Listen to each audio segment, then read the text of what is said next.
صنع تو هر مورچه رازی دارد، با شوق تو هر سوخته سازی دارد. ای خالق ذوالجلال نومید مکن، ای خالق ذوالجلال نومید مکن، آن را که به درگاهت نیازی دارد. بالله اجمل. السلام علیکم. برنامه نوبتی چراغ هدایت مهمان خانه های شماست و در صحبت ما استاد گرانقدر خواجه میر هستم. استاد خوش آمدید. ما امروز همراه استاد تصمیم گرفتیم در مورد اسراف، کار نبودن، اسراف نکردن، حدی صرفه و اسراف را دانستن، در همین موضوع صحبت میکنیم. و استاد عزیز، من در آغاز سوالی نخستین من از همین مسئله است که گفتیم هر یک چیز حد خود را دارد، حدش است. اسراف چی است و کی را اسراف کار میگن؟ بسم الله الرحمن الرحیم. الحمد لله والصلاة والسلام علی رسول الله. این ماه مبارک رمضان است که در این ماه حتما باید ما این مسئله را که مطرح کردیم این یک مسئله اساسی می باشد. بله. از همین لحاظ اصلا صرف این کلمه عربی صرف سه خیل می شود. دو نمود صرف، یک تاش اسراف میگون، یک تاش تبذیر میگون، یک تاش اکرام میگون. از همین سه نمود دو نمود اولش مذمت کرده شده است، اما نمود سومش مدح کرده شده است. از برای خاطر همین هم ما با هر یک این برای فهمیدن انشاءالله از آیات‌های قرآن، از احادیث پیغمبر، از پیشوای مذهبی خود روایت‌های را انشاءالله مطرح میکنیم. اصلا خود کلمه اسراف همین که صرف المال علی غیر وجهه، یعنی صرف کردن یک چیز، یا که صرف کل شیء علی غیر وجهه، صرف کردن همه چیز در غیر محل خود، در غیر جای خود، این را اسراف میگن. یعنی هر یک چیز جای خود داشته است. بیمورد صرفه هر یک چیز جای خود داشته است، حدود خود داشته است. یعنی صرف کردن چیز نه در جای خود و از حدود، نه در استادن در حدود خود، این را اسراف میگویم. از برای خاطر همینم علماء ها مادامی که اسراف رو سه نمود تقسیم کردن، یکمش اسرافی که در بین مردم ما معلوم و مشهور است، این یعنی خراجات بیکاره در همه چیز، این را اسراف میگویم. از برای خاطر همینم الله سبحانه و تعالی چنین شخص ها را در قرآن با یک لفظ خیلی هم وزنین بیان میکنند. پروردگار میگوید کلوا واشربوا ولا تسرفوا ان الله لا يحب المسرفین. یعنی پروردگار در این آیه کریمه البته انسان ها را میگوید که شما چیز نقض، چیز حلال خورید، آشامید. هیچگاه پروردگار های منفعتناک انسان ها را منع نکرده است. خورید، آشامید، اما میگوید ان همان چیزهای خورده و آشامیدگیاتون رو میگوید خداوند در غیر مکان خود صرف نکنید و از حدود صرف میکردگی تجاوز نکنید گفته در شرح همین آیت کریمه مفسرا بیان میکنند. اکنون ببینید در آیت آخران همین آیت پروردگارش میگه ان الله لا يحب المسرفین. ببینید پروردگار تأکید کرده و الله هم میگفت میشد نخورید، نه آشامید و الله دوست نمیداره. لیکن این چیز از همه چیز بسیار هم زیان آور است. اولا پیش از همه اسرافکاری برای خود شخص همون صرف کننده اسرافکار، یعنی زیان است، چون که مالش محنت کرده است، زحمت کرده است، در عوض اون مالش اگه منفعت نبرآورده مالش از دست میده. دویمش این که برکات از مال وی گرفته میشود. برای همینم پروردگار چی میگه؟ ان الله، البته پروردگار دوست نمیدارد چنین شخصانی که اسرافکار هستند. این درباره همون معلومات عمومی درباره اولین نمود اسراف. اکنون دویم نمود اسراف علما ها میگن که این تبذیر است. تبذیر چی گفتن اینجا؟ تبذیر در خداوند در سوره اسراء میگوید که ولا تبذر تبذیرا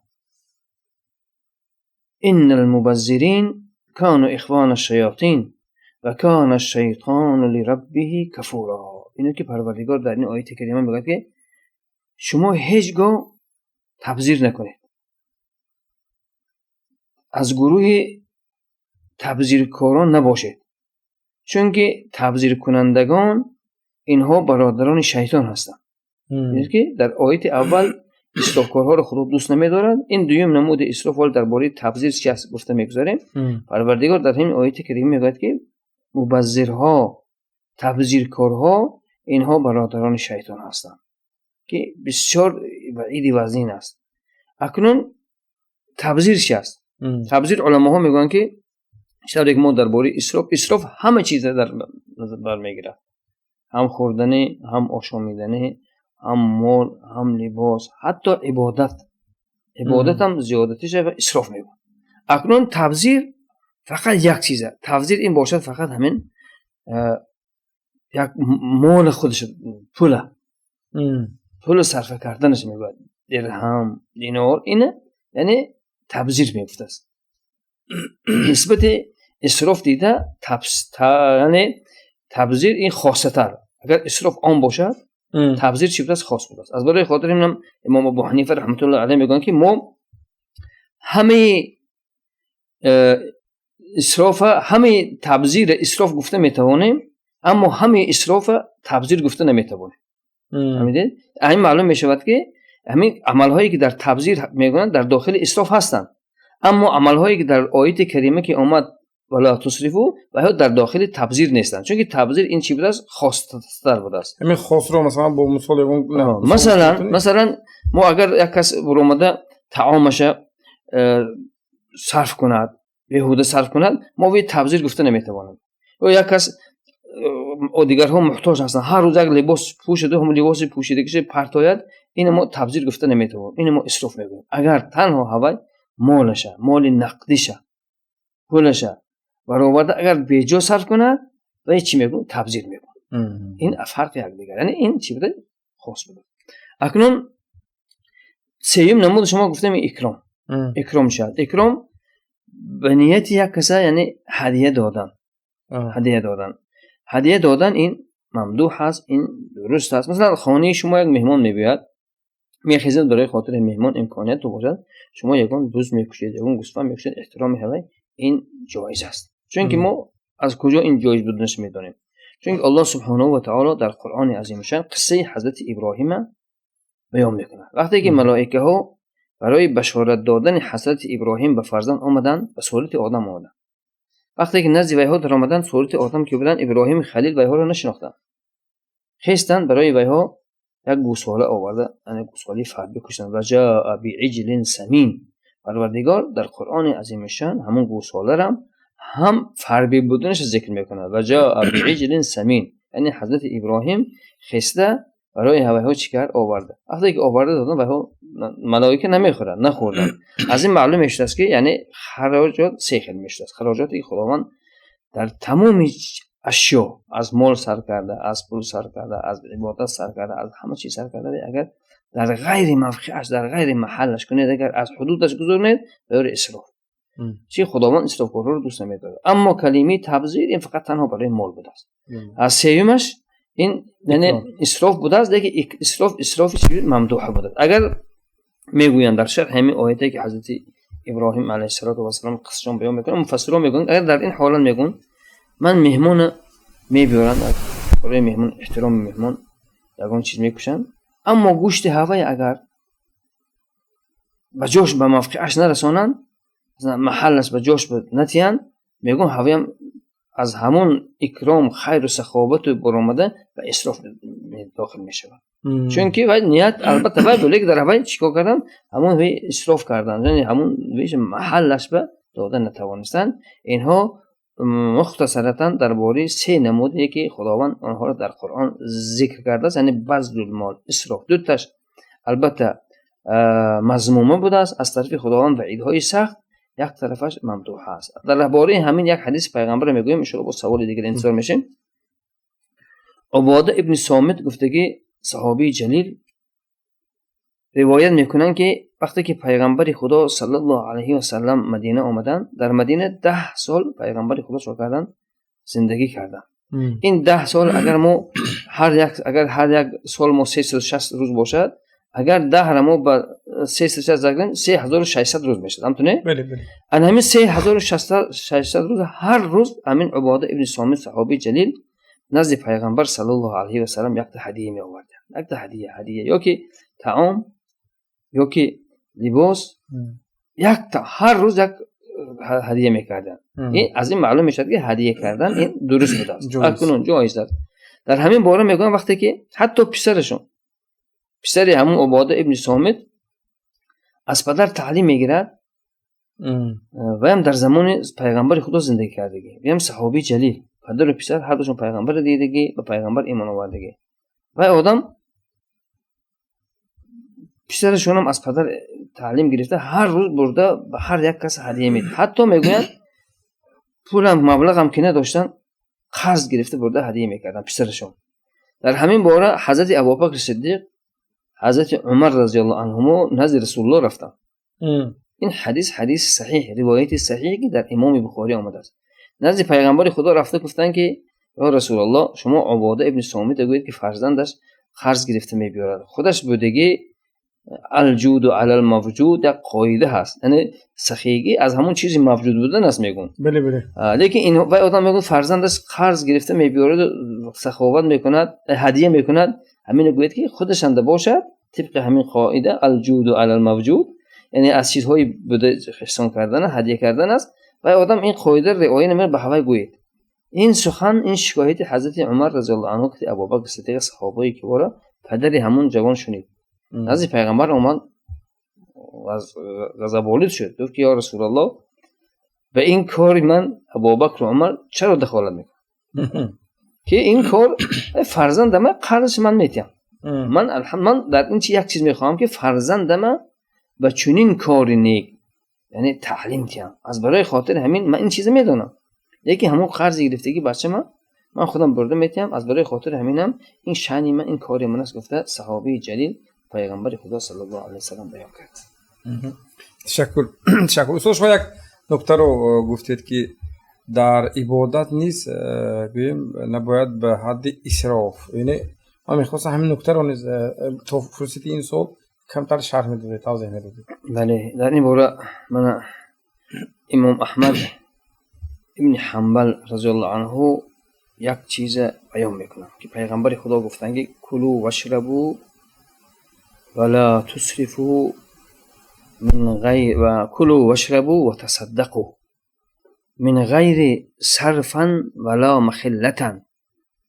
در همین حدیث امام احمد رحمت الله علیه یکی از صاحبان مذهب اون که کتاب حدیث داره به مانند امام ترمذی و امام مسلم و امام بخاری و ابن ماجه و اینها که حدیث هستن. اون کس یک حدیث از پیغمبر خدا روایت کرده میگن که این کس که پیغمبر خدا چی گفتن؟ خورید، آشومید، صدقه کنید من غیر صرفا ولا مخلة. یعنی صدقه کردن چی است؟ عبادت است. بله بله. عبادت است. در همین حدیث از پیغمبر امام احمد استنباط میکنن که در عبادت کردن هم میگن اسراف کرده میشه. چون که پیغمبر خدا چی گفتن؟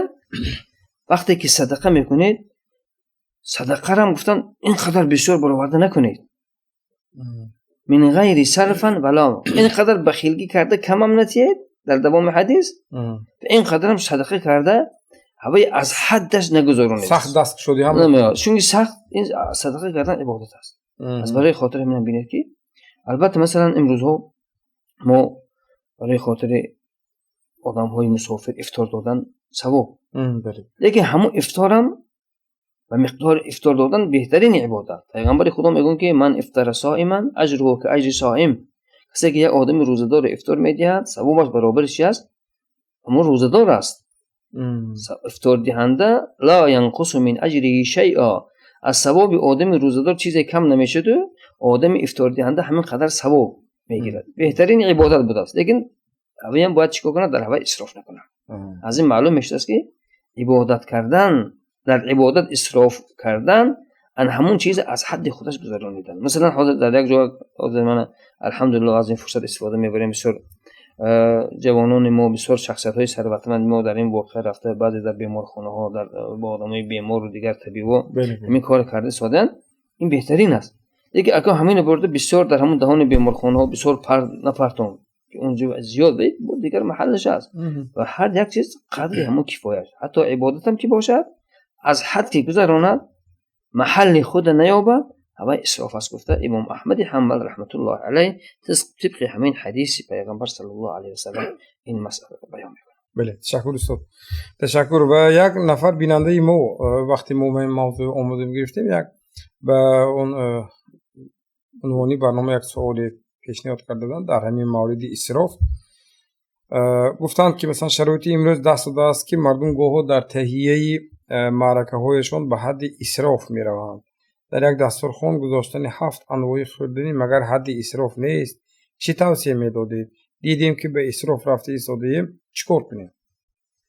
بعضی ها حقیقتا گمان میکنند که این ماه شریف رمضان ماه خوردن و ماه آشامیدن است. گفته برای اسراف رفته کارتون شبها برای افطار رفته خرید کرده میبینن. مثلا ببینید این در تمام این نه تنها در همین دیار ما، این در بعضی دیارهای مملکت‌های عرب هم هست. اگر ماه رمضان باشد، اگر شما افطار نزدیک شدگی اگر روید بعد از نماز پیشی و بعد عصر روید که سوپرمارکت‌های کلان میبینید که همین قدر آدم، همین قدر بسیار آدمای ثروتمند، همین عرب‌ها پر کارتون میگیرن میبینن. ان همین هم علماهای اسلام مذمت میکنن، فتوا برآورده هستند. چندین هاشون در حتی هیئت کبار علما این هم یک فتوا برآورده هستند که همین چیزها رو نکنه، اینم اسراف حساب میشه. مثلا حاضر ما همین چیز در بعضی جاها گواه میشه، شاهد میشه، میبینیم که بالای دسترخوان چند نمود طعام، 4 نمود 5 نمود طعام، لیکن آدم روزه‌دار خیلی از یک تاش یک دانگی یک قاشق یک وای میخورد، ماندگی هوای اسراف میشه. چون دیگر کس خورد از همین گفته مثلا کاسه طعام سوخت اگر ببینید که اونجا دیگر طعام ها هستن هوای تمام نمیکنه، ماندگی به هیچ کی نمیخوره و چی میشه؟ اسراف میشه. و ها رفته در همون موسیقیخانه ها در زباله ها همین چیز میپرتاین. از برای خاطر اینم با خصوصا در ماه شریف رمضان چطوری که ثواب یک ثواب 700 مراتبه.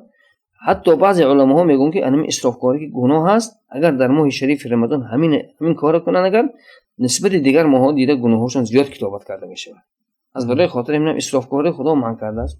آیاتش خوندیم و در ماه شریف رمضان این به طریق افضل باید این کار نکنن. مثلا ماه شریف رمضان آدم های احتیاجمند بسیار شاید که از سبب همین نداشتن افطار روزه نمیگیرن، شاید که یک افطار هم که میکنن و یک چیزی بسیار هم همین چیز البته افطار حساب دید. اکنون برای خاطر پیشگیری این راه چیکار کردن این سوال بیننده عزیز بسیار سوالی به مورد است. اکنون برای خاطر پیشگیری همین چیکار کردن؟ اولا پیش از همین انسان باید که حرکت کند که ماه رمضان عبادت میکنه.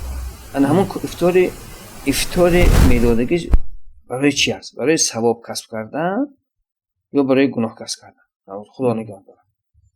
مادامی که نیتش برای خاطر ثواب کسب کردن است باید چیکار کند؟ حرکت کند که راههای ثواب میشدگی رو بجا بره. در همین باره الله سبحانه و تعالی به مانند این همه اسرافکارها، همه شخصانی که گمان میکنن که این کار ثواب هست اما بزیان ویها هست، همین ها را صراحتا خداوند در سوره کهف بیان میکنه. خداوند چی میگه؟ قل هل ننبئکم بالاخسرین اعمالا. خداوند میگوید که محمد تو گو به انسان ها که از همه زیانکارترین انسان ها کدام ها هستند، تو به هوای ها همون زیانکارترین انسان ها را بیان کن. اکنون در دوام آیت الله سبحانه و تعالی همون زیانکارها را بیان میکند که همین شخص هایی که به امید ثواب اسراف به امید افطار میگوییم، لیکن در افطاری کردگیشون چنین کار اسرافکاری را یا که ریا خودنمایشی را یعنی کسب میکنن و اینها طبق همین آیت کریمه میدارن. آیت کریمه خداوند چی میگه؟ الذين ضل سعيهم في الحياة الدنيا وهم يحسبون انهم يحسنون صنعا. پروردگار میگه که آنها یک انسان‌هایی هستند که از همه زیانکارترین انسان‌ها پیش از همه برای خودشون زیانکار هستند. جانشون چی است برای خودشون؟ و اینها یک کاری خوب هست گفته میکنن، لیکن از پیش خودشون به یگان دلیل به یگان حجت، مثلا شاید که نمیدونن، شاید که از برای فقر، از برای خودنمایشی همون دسترخوان آورده پر نعمت ها میکنند، امید میکنن که این ثواب است. دیگه الله سبحانه چی میگه؟ الذين زل سعيهم في الحیات الدنیا، در کارهای کردگی‌هاشون و ها راه گم کردگی هستند. باید که اسراف، باید که همون طبق همون اسراف افطار میکردگی‌هاشون در کدام حالت برای به ها ثواب کرده میشه. باید که این از دو چیز خالی باشه. حتی بعضی علما میگن از سه چیز خالی باشه. هم افطار، یکمش میگه و افطار باید که با چیز حلال باشه، محنت حلال باشه. دویمش همین میگن که وای در وای خودنمایشی و ریا نباشه. سومش ثواب همون افطار کم میکردگی ان همین چیز اسراف کردن. از برای خاطر همینم الله سبحانه و تعالی میگه الذين زل سعيهم في الحياة الدنيا وهم يحسبون انهم يحسنون صنعا، و ها گمان میکنن که کار خوب کردن. بعد از رفتن آدم ها مثلا بالای کاسه ها نگاه میکنن اینقدر تمام افطار فلانی رفته بودم همین نیم کاسه سوق آورد دیگر نه آورد، این بالای مد میکنه که من ببین چند نمود افغان میبرن تمام میبرن. اینها گفتند عجایب. برای خاطر همین هم از این کار باید که البته خصوصا همین ماه شریف رمضان استاد مدرسه از اسراف دست کشیدن است. این ماه شریف رمضان نه تنها مدرسه آموختن احکام صیام یعنی فقه صیام، فقه روزه داشتن، بلکه این مدرسه اجتناب خودداری کردن از یک چند گناه است. از جمله از گناه اسرافکاری که خداوند در قرآن اسرافکارها را دوست نمی‌دارد و از گناه خودنمایشی که پیغمبر خدا میگن که خودنمایشی این شرک است. از همین لحاظ البته این فرصت است که بینندگان عزیز، البته هر یکی ما بینندگان عزیز باید در این ماه شریف رمضان، حکمت ماه شریف رمضان، منفعت ماه شریف رمضان که خداوند در قرآن لعلکم تتقون، یعنی باید که شما تقوادار باشید. تقواداری چیه؟ از یک نمود تقوا از اسرافکاری، از خودنمایشی، خودداری کردن، این هم یک از نمود تقوا است که خداوند در قرآن صراحتا میگه این ماه رمضان ما برای شما روزش عبادتش فرض کردیم تا که شما از اسراف کردن دست کشید، تا که شما از خودنمایی دست کشید، تا که شما به مانند این از دیگر گناههای کبیر، از تهمت کردن، از دروغ گفتن، از دیگر گناهها یعنی شما دست کشید. خداوند حکمتش در آیاتی که روزه را صرف کرده است صراحتا بیان میکنه. استاد عزیز تشکر. من از شما همین نکته های شرح دادید و اندیشه کردم از خلاصه شما که واقعا دریای رحمت خداوند بیکنار است. گذشته از این ما در برنامه‌های قبلی در مورد خیر و سخا گفتیم که به یک خیر ما خداوند قادر است که از 10 تا 700 مرتبه اجرش دهد و همچنین شما در مثال یک خوشه گندم که ما گفتیم یک دانه گندم به زمین میپرتوییم و اون خوشه میبندد که هر خوشه اون 100 دانگی دارد.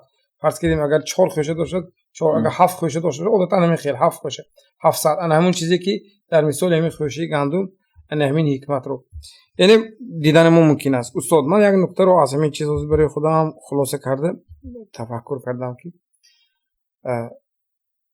اونی که مثلا امکانیت دارد و غنی است و میتواند، اما خداوند برای بندگانش هشدار میدهد که ای آنهایی که در خود دارید به حد خودت که مثلا خودتون در برابر مثلا به یک کسی دیگر خوردن و به یک کسی دیگر نیکی کردن و اینا برگیرید که مثلا جای دیگر نفری محتاج نیست هست و اگر مثلا عقلتون رو کار فهمید شما همون نفری محتاج به یعنی بگیم همون حتی بگیم اسراف نکردن هم یعنی در موردش اگر مثلا ما اگر خطا کار فرماییم اون به حد اسراف می رود. اگر معنی لغوی و معنی همین کلمه و جمله و سفر واقعا مثلا انسان ها مثلا یک نفس دارد، حتی بیگاهی وقتی که دسترخوان میکشید گمان میکنید که همه دسترخوان میخورید، اما کافی است که یک لقمه، این هم یک حکمت، این هم یک نعمتی رمضان است. پس همیشگی مثلا خداوند برای بندگانش امکان میدهد که تفکر کنند استاد و صحبت امروزی ما رو یک اندازه نتیجه گیری و خلاصه برداری میکرد. در همین باره یک حدیث پیغمبر صلی الله علیه و سلم که خیر الامور اوسطها، بهترین کار اون کاری هست که میانه باشد.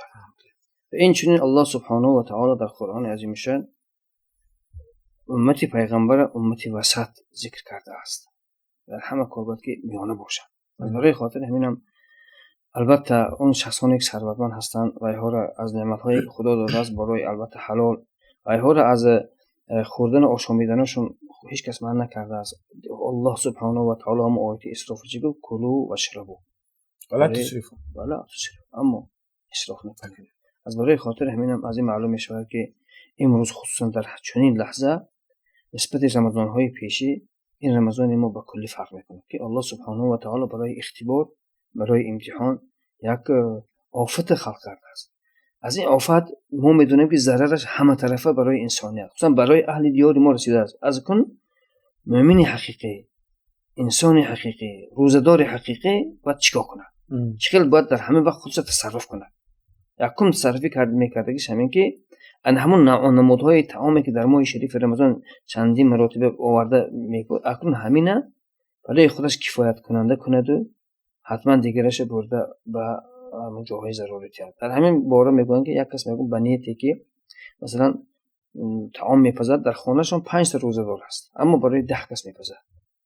اگر همون 5 تاش برای خاطر خیر و سخاوتش باشد که این 5 تا من ان شاء الله میپزد و آدمای احتیاجمند بهترین ثروتمند میگن بهترین سعادتمندترین عائله ان همون عائله است. خصوصا در همین روزهایی که ما سر کرده استفاده ان شاء الله اینها وقت اینچه است. اما انسان محسن خداوند در قرآن مدح میکند که خداوند یعنی شخصای محسن نیکوکار خیرخواه دوست می‌داره، لیکن وایها بعد از گذشتن همین واقعه ها باز هم خرسندیاشون خداوند در همین دنیا در دل وایها میاندازد که من کاش که همین کارو کرده که بدیم این وقت اینجا بوده است، این از میرفته است، در وقت همون قینه من دستگیری کردم. گفته از همین از این فرصت استفاده بردم.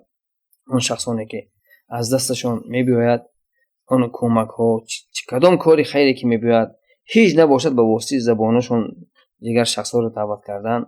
عموما در همین لحظه پیغمبر خدا صلی الله علیه و سلم میگه مثل المؤمن کمثل جسد واحد، مثال مؤمن میگن به مانند یک جسد است. در که شیخ سعدی هم یک بنی آدم اعضای یکدیگرند که در آفرینش یک جوهرند. همین از برای خاطر همین اون بعضی برای ما در بیمارخانه ها هستن یا که طبیبانی که در اونجا کار میکنن اکنون همین در همین فرصت در همین ماهی که شما گفتید از 10 تا 700 مراتبه من جاشم اینجا برای خاطر همین از همونها خواهش میکنیم که طبق همین آیه کریمه، طبق حدیث پیغمبر، طبق حدیثی که یکی از پیشوایان مذهب اهل سنت امام احمد حنبل حدیث پیغمبر آوردن، یعنی طبق همین حدیث که در دسترخوان‌های یعنی رمضانی خود افطاری خود اینقدر اسراف نکنن، همون چیزو برده به محلش چن که این البته یک فرصتی بزرگ است برای ثواب کسب کردن، برای یعنی اجر و بادش کسب کردن، یک فرصتی به نهایت بزرگ است. استاد عزیز تشکر میگم برای شرح این موضوع. در همینجا فرصتی برنامه چراغ هدایت که به موضوع اسراف کار نبودن بخشیده شده بود به پایان میرسد و فکر میکنم این برنامه از منفعت خالی نیست. خیر، خاندانتان آباد و همیشه سربلند و کامیاب.